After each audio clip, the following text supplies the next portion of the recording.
Mais le pare-brise, avec une simple vis, on le remonte en faisant attention aux joints, bien évidemment. Voilà. Et ça redresse tout simplement. Et après, on le resserre. Voilà. Ça, c'est une vraie américaine. Ouais. Je sais pas. Chevrolet Bel Air. Ouais.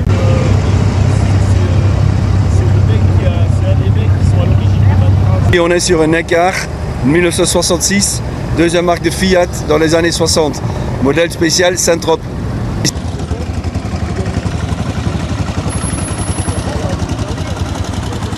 Oh, les 4 chevaux, il y avait les 4 chevaux tout à l'heure, les 4 chevaux, tout ça.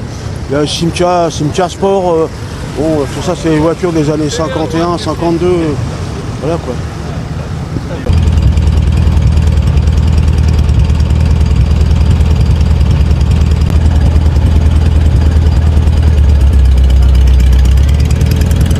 Ah, c'est vraiment sympathique, familial, convivial. En plus, on est des petits groupes, on se retrouve, c'est vraiment bien.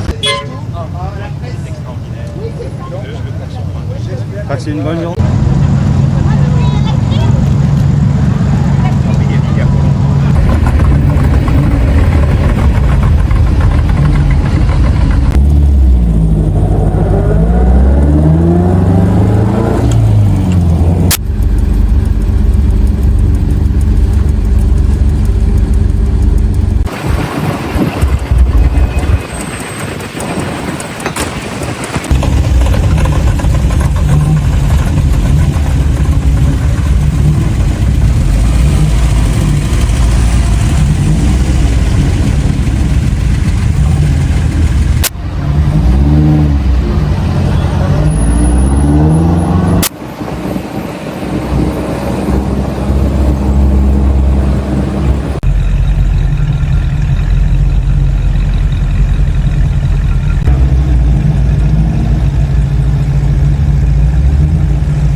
Moi, inglese, enseigné.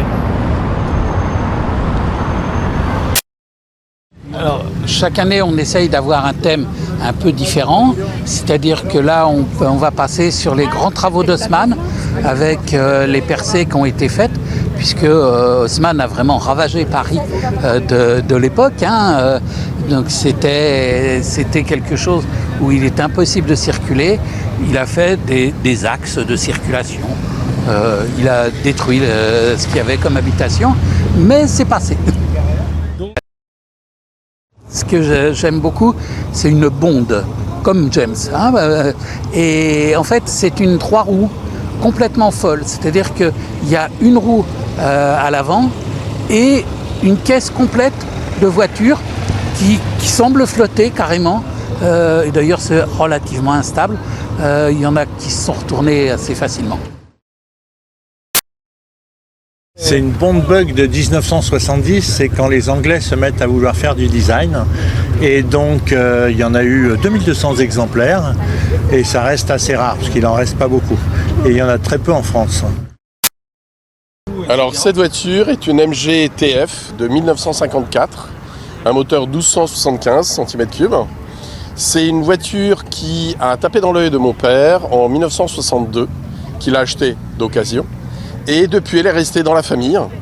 Et d'Angleterre, elle est venue en France. Et depuis, elle circule sur le territoire français, d'abord dans le Midi, et après, maintenant, dans la région parisienne.